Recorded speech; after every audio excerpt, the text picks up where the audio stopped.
one of the things that I've learned as a composer is how important it is to really try to understand from the performer's point of view, be that an instrumentalist or a singer, what makes it easy for them to give a good performance of your music.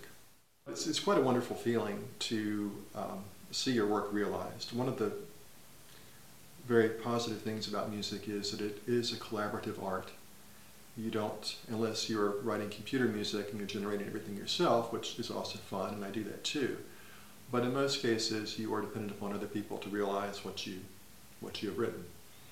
And you find that everybody brings a little bit something different to the initial blueprint.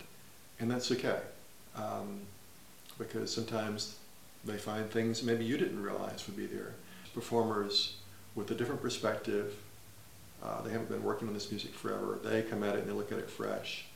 And that brings an energy to performance, into the music, into what people hear in the audience that is wonderful. And that, again, music cannot be seen as anything but a collaboration.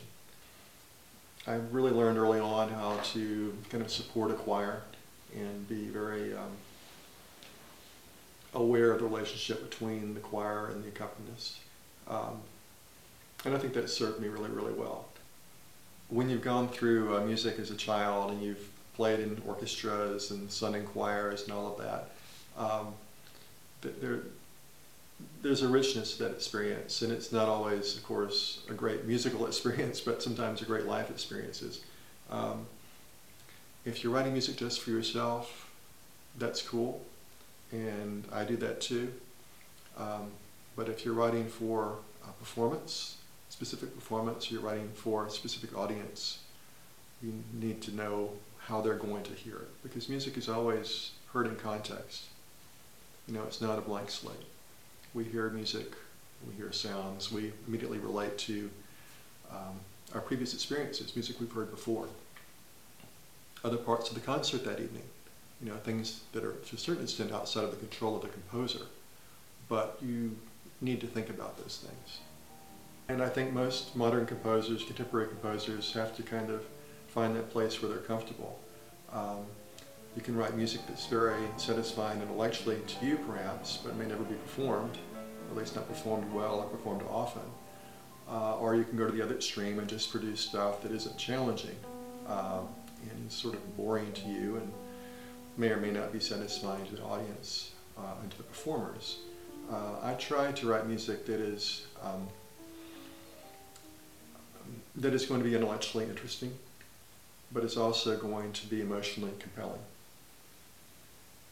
I was very fortunate to work with the Florida Orchestra's brass quintet a couple of years ago, and I had written a piece for brass quintet that I thought was a pretty cool piece of music, and I still think it's a really cool piece of music.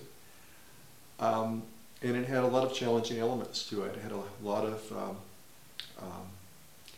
very long sustained tones that become very tiring for brass players, and I tried to break things up so that it was, you know, was appropriate for them. But it was challenging.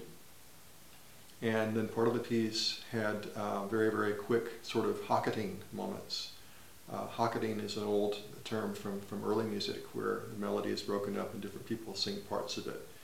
And in instrumental context, you have to be very, very aware of counting where you are, because at the precise moment you may need to play one or two notes very quickly and then somebody else picks it up.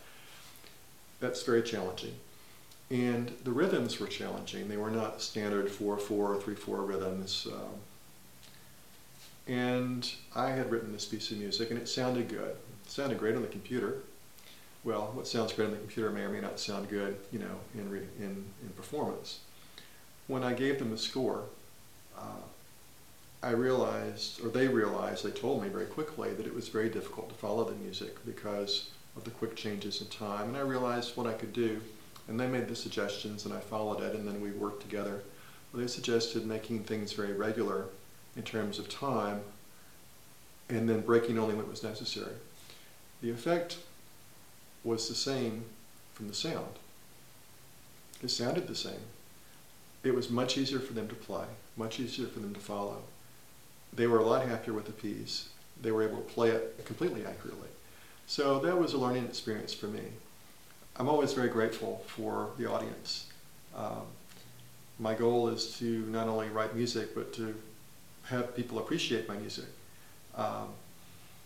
And I am always grateful for the comments and the reactions after performance. It's really wonderful to realize that, you know, I've written something and other people have taken the time to learn it and play it well, and other people have taken the time out of their busy lives to sit and listen to a performance of music, of my music.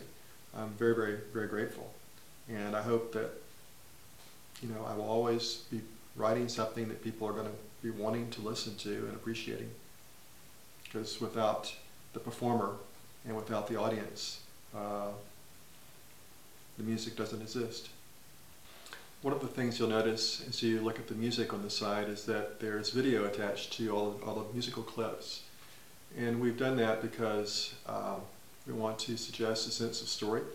Not that the story is limited to what you see. There's not a specific story being conveyed in any of these clips. But I think that it reinforces the fact that a lot of my music is very colorful, it's very cinematic. There's a sense of movement very often, a sense of something happening. And I think that the use of the video reinforces that, and I hope you enjoy it.